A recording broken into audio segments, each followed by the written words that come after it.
सभी को मेरा नमस्कार। हम लोग शुरू करते हैं हमारे कल के अधूरे टॉपिक को, हम आगे बढ़ाते हैं। हमने कल इसका पहला पार्ट हमने पढ़ा था ट्विस्टेड पेयर केबल, ठीक है, जिसे हमने कल कंप्लीट किया था। आज हम क्या एक सेकंड टॉपिक पढ़ने वाले हैं जिसका नाम है कोएक्सियल केबल। ये थोड़ी इंटरेस्टिंग लगेगी आपको, वो इसलिए क्योंकि हमारे घर में जो टीवी होती है उसमें हम इसी केबल का यूज़ करते हैं। जो हमारी छतरी से लेकर हमारे टीवी तक जो कनेक्शन होता है वो इसी केबल के थ्रू होता है। हमारे सेट टॉप बॉक्स में जो केबल लगी रहती है वो कोएक्सियल केबल ही लगी रहती है। थोड़ा सा पढ़ते हैं कोएक्सियल केबल में क्या क्या होता है। जो कोएक्सियल केबल होती है उसमें दो कंडक्टर होते हैं। कोएक्सियल केबल में दो कंडक्टर होते हैं, मतलब एक जो हमारे टीवी में लगता है और एक जो हमारी छतरी में लगता है, ठीक है, जहाँ से इनपुट आता है, ठीक है, हमारे टीवी में वो इनपुट जाता है। सेकेंड पॉइंट हमारा है इनर कंडक्टर को इंसुलेटर के अंदर रखा जाता है जिसके चारों ओर एक कंडक्टर से कवर किया जाता है। सॉरी, वापस हम पढ़ते हैं पहले पॉइंट से। इसे कोएक्सियल केबल में दो कंडक्टर होते हैं, ठीक है। पहला एक उसके अंदर आपने देखा होगा एक तांबे का तार रहता है, सबसे अंदर सबसे मिडिल में एक बारीक लंबा सा पतला सा तांबे का तार रहता है। फिर उसके ऊपर एक प्लास्टिक का जैकेट रहता है। फिर उसके ऊपर एक बोलते हैं अर्थिंग के लिए एक तार का पूरा कवर रहता है। फिर उसके ऊपर से प्लास्टिक रहता है। तो दो कंडक्टर कौन कौन से हैंगे? एक अंदर वाला वायर एंड देन कोटिंग के ऊपर जो दूसरा वायर है। अगर आप चाहे तो मैं उसको आपको दिखाता हूं, आपको और अच्छे से समझ में आएगा। कैसे समझ में आएगा और अच्छे से?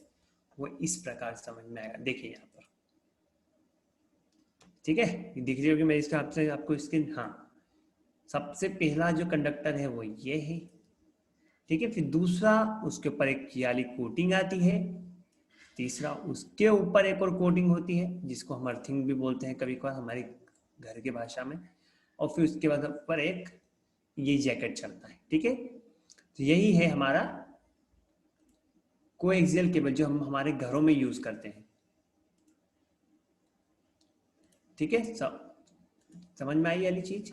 हाँ, तो पहला पॉइंट हमको क्लियर हुआ कि कोएक्सियल केबल में दो कंडक्टर होते हैं, एक इनर कंडक्टर एक आउटर कंडक्टर, ठीक है। जो इनर कंडक्टर रहता है उसे इंसुलेटर के अंदर रखा जाता है। इंसुलेटर हम इसे किसके कहा इस समय किसे बोल रहे हैं? जो हमारा तांबे का पतला वाला तार है अंदर, उसके ऊपर जो कवरिंग है प्लास्टिक की, उसे हम इंसुलेटर बोल रहे हैं। उसके अंदर हम इसे पहले कंडक्टर को रखते हैं और उस इंसुलेटिंग कंडक्ट मतलब इंसुलेटिंग प्लास्टिक के ऊपर हमारा तांबे की एक और परत चढ़ी रहती है। तांबे की भी हो सकती है, स्टील की भी, तार की भी होती है, नॉर्मल वायर भी होता है उसके ऊपर, जो हमने देखा है, ठीक है।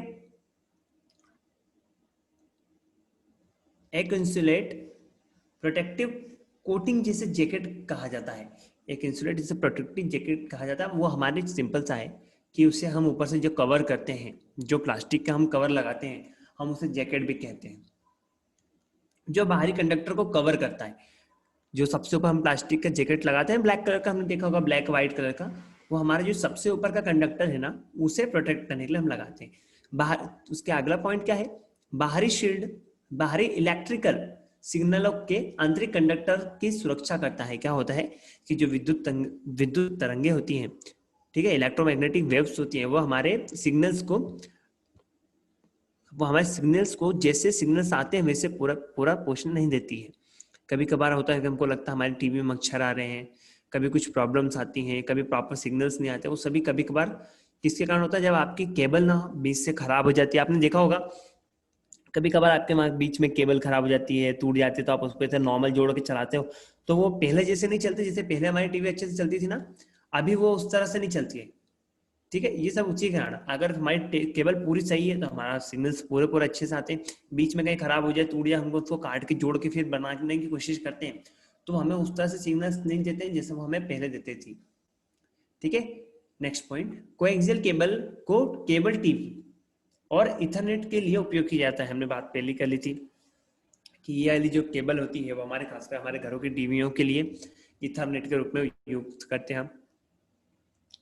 अगला लास्ट पॉइंट हमारा क्या है? यह केबल ट्विस्टेड पेयर केबल की तुलना में अधिक डेटा को ट्रांसफर करती है। जो हमारी वाली केबल होती है ना, कोएक्सियल केबल, वो हमारी ट्विस्टेड पेयर केबल से अधिक डेटा ट्रांसफर करती है, ठीक है। चलिए आइए हम इसके लाभ और नुकसान देखते हैं। जो कोएक्सियल केबल है उसके लाभ इस प्रकार है कि इसकी जो ब्रॉडबैंड ट्रांसमिशन का हम इसे यूज करते हैं, अर्थात एक इसके द्वारा बहुत से चैनल एक साथ हम ट्रांसमिट कर सकते हैं। ठीक है, और सेकंड पॉइंट, बहुत सारे चैनल हम एक साथ ट्रांसमिट कर सकते हैं, मतलब एक साथ बहुत सारे चैनल को हम प्रसारित कर सकते हैं। हम आप देखते ही होंगे कि हमारे घर में सिर्फ एक केबल आता है। ठीक है, हमारे घर में सिर्फ एक केबल लगा रहता है, उसमें हम एक साथ, आप देखो तो उसमें कितने सारे चैनल चलते रहे, आप चैनल चेंज करते रहो। आपने 2 मिनट वाला चैनल देखा, फिर उसका दूसरा चैनल देखा, तीसरा चैनल देखा, एक ही केबल में आप इतने सारे चैनल देख सकते हैं। उसका जो ये क्या ब्रॉडबैंड ट्रांसमिशन के लिए हम इसे इसलिए यूज करते हैं। सेकेंड पॉइंट है कि 400 Mbps तक की, मेगाबाइट पर सेकेंड तक की उच्च बैंडविड्थ प्रदान करता है। इसका जो बैंडविड्थ है वो भी बहुत ज्यादा है। ठीक है, इसका जो डाटा ट्रांसमिशन है वो ट्विस्टेड पेयर केबल से बेहतर होता है। जो हमारा इसका डाटा ट्रांसफर है वो ट्विस्टेड पेयर केबल से बेहतर होता है। केबल के कम फुटेज के कारण कम लगती है, कम लागत होती है। इसमें हब की जरूरत नहीं होती है। ठीक है, 5वां पॉइंट है हमारा, ट्विस्टेड पेयर की केबल की तुलना में इसमें कम अटेन्यूएशन होता है। ठीक, नुकसान, एक केबल विफल होने पर पूरा नेटवर्क विफल हो जाता है। जो इसके नुकसान हो इस प्रकार है कि अगर हमारा एक केबल कहीं पर विफल हुआ तो पूरा नेटवर्क हमारा विफल हो जाता है। ठीक है, ट्विस्टेड पेयर केबल की तुलना में इसे इंस्टॉल करना महंगा होता है, मुश्किल और महंगा होता है। ठीक है, यदि शील्ड अपूर्ण है, अगर हमने इसे प्रॉपर शील्ड नहीं किया है तो हमें जैसा डाटा चाहिए वैसा डाटा हमें प्रॉपर नहीं मिलता है। आपने देख ही लिया होगा कि जो कोएक्सियल केबल होती है वो किस प्रकार होती है, वो इस प्रकार होती है। हमने इसको अच्छे से समझा। ठीक है, जरा एक बार और अच्छे से देख लें।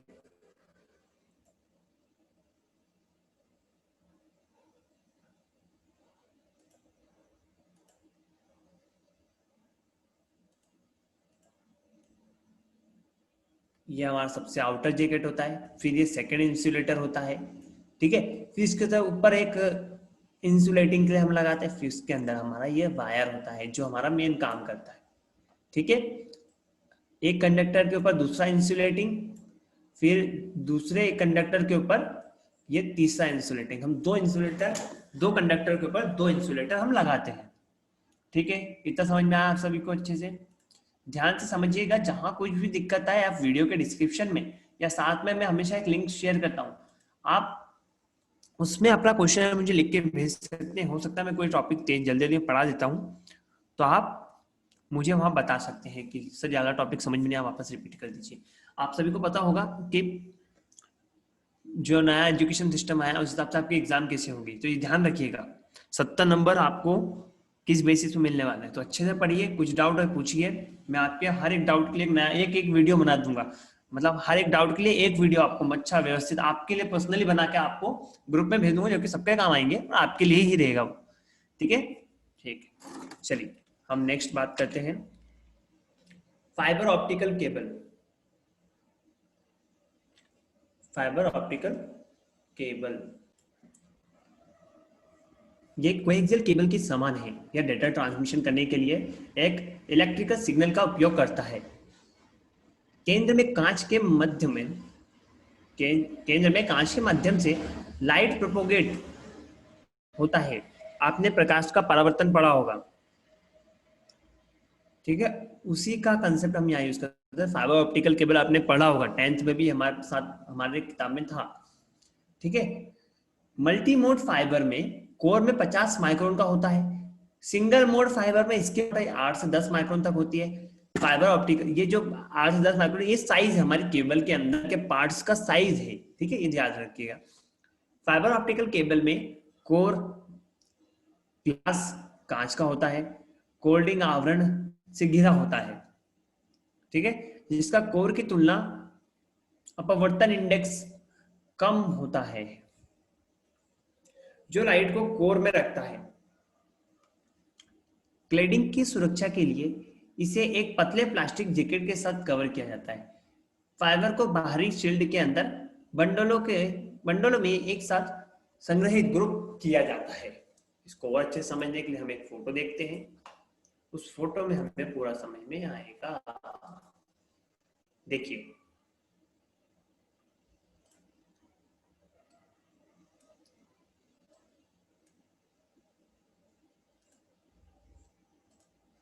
ठीक है, ये हमारा बाहरी जैकेट है, ब्लैक ब्लैक कलर का, ये हमारा बाहरी जैकेट है। ठीक है, इसके अंदर छोटे छोटे छोटे छोटे आप देख रहे होंगे ना, ये देखिए यहाँ पर एक ये है, ऐसे ऐसे करके बहुत सारे छोटे छोटे जैकेट रहते हैं। उन छोटे छोटे जैकेट्स के अंदर, जैकेट हम किसको बोल रहे हैं, इसके बाहर जो कवर है, उनके अंदर एक छोटे छोटे कांच के अपने बाल के बराबर, जिससे अब जितने पतले पतले बाल है ना, उतने पतले पतले इनके अंदर एक कांच के बोल सकते हैं कांच के बाल रहते हैं। तो जैसे अपना पतले बाल रहते हैं, ऐसे ऐसे कांच के बनी हुई लंबी लंबी श्रृंखला रहती है कांच की। इन्हीं के कारण हमारा डेटा ट्रांसमिट होता है। ठीक है, और आपको जान के खुशी होगी कि ऑप्टिकल फाइबर केबल, इसका जो आविष्कार है वो हमारे भारत में ही हुआ है। ये हमारे बहुत गर्व की बात है। चलिए, ये आपने देखा इसकी संरचना, ये कैसा बना हुआ है, इसके अंदर क्या क्या है। एक जैकेट है, उसके ऊपर छोटे छोटे दो जैकेट है, उसके अंदर कांच की बड़ी लंबी लंबी श्रृंखला है। ठीक है, फाइबर ऑप्टिकल केबल के भाग। फाइबर ऑप्टिकल केबल वो तीन चीजों से मिलकर बनी हुई है, एक core, cladding and protective coating. ठीक है, कोर में क्या है हमने बात करी, कोर इनर एरिया, जो हमारा इनर एरिया है हमने उसमें क्या है, उसके अंदर है हमारा, यह वो एरिया है जहां से लाइट ट्रांसमिट होती है, जिसे सामान्यतः कोर ग्लास से बनाया जाता है। ठीक है, कांच की लंबी लंबी श्रृंखला से हम बनाते हैं इसे। क्लोटिंग मिडिल पार्ट, इसका काम होता है कि कोर पर कम से कम रिफ्रैक्टिव इंडेक्स प्रोवाइड किया जाए। ठीक है, समझता, क्लेडिंग ग्लास का या प्लास्टिक से बनाया है, जिसे कि लाइट वेव आसानी से फाइबर होती है, जो कि फाइबर को मजबूती देने में काम आती है। ठीक है,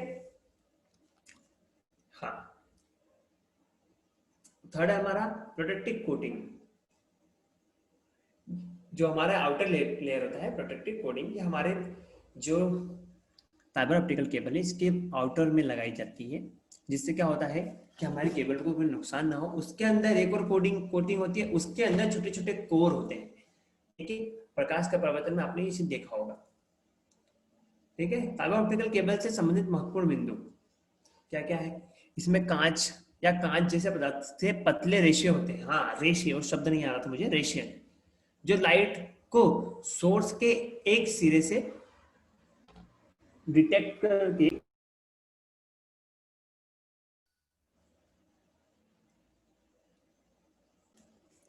दूसरा क्या है, लाइट सोर्स या तो एलईडी, लाइट इमिटिंग डायोड, या एलडी, लेजर डायोड के रूप में उपयोग होता है।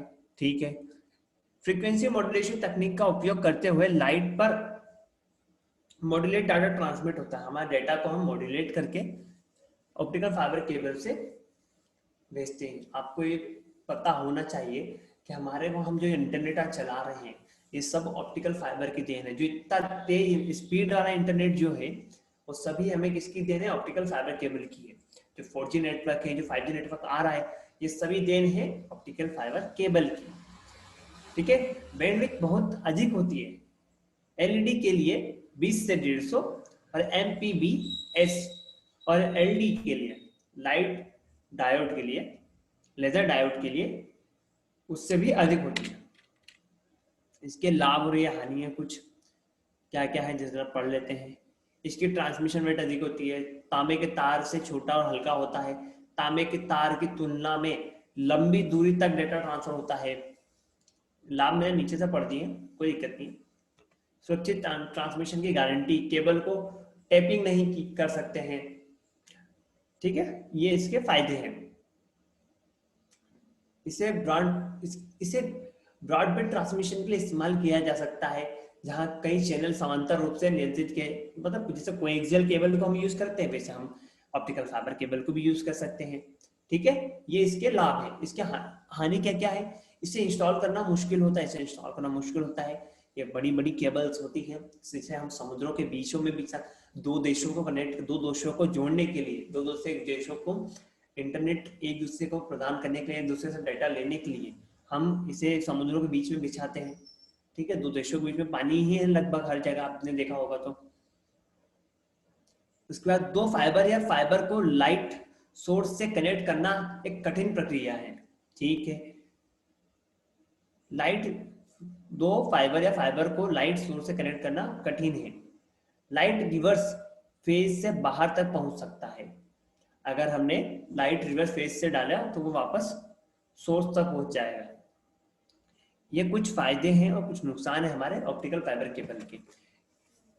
चलिए लास्ट जो पॉइंट है हम वो भी देख लेते हैं। शोल्डर और स्लाइड करना मुश्किल होता है। और लास्ट वाला है केबल लिमिटेड फिजिकल आर्क होती है, इससे बहुत मोड़ने पर यह टूट जाएगी। इसलिए टूट जाएगी, क्यों टूट जाएगी आप लोग सोचिए। वो इसलिए टूट जाएगी क्योंकि यह इसके अंदर कांच के रेशे रहते हैं जो कि मोड़ने पर टूट जाएंगे। ये था हमारा ऑप्टिकल मतलब ट्रांसमिशन के अंदर, ट्रांसमिशन मीडिया टॉपिक के अंदर सब टॉपिक में optical fibre cable and coaxial cable आज हमने कंप्लीट करा। बाकी की जानकारी हम अगले लेक्चर में देखेंगे। इसके आगे के सेकंड पार्ट में आपको कोई भी डाउट हो आप मुझे इस नंबर पे व्हाट्सअप कर सकते हैं, मैं आपको व्हाट्सएप पे अच्छे से रिप्लाई कर दूंगा। कॉल मत कीजिएगा, आप व्हाट्सएप कर दीजिएगा, अच्छा रहेगा। ठीक है, और कोई भी डाउट हो आप बेझिझक मुझे कॉल करें, मैं आपको व्हाट्सएप करें, मैं आपको व्हाट्सएप पे रिप्लाई दे दूंगा। ये मेरा नंबर है 8962442437। ओके, ठीक है, tata, bye bye and take care.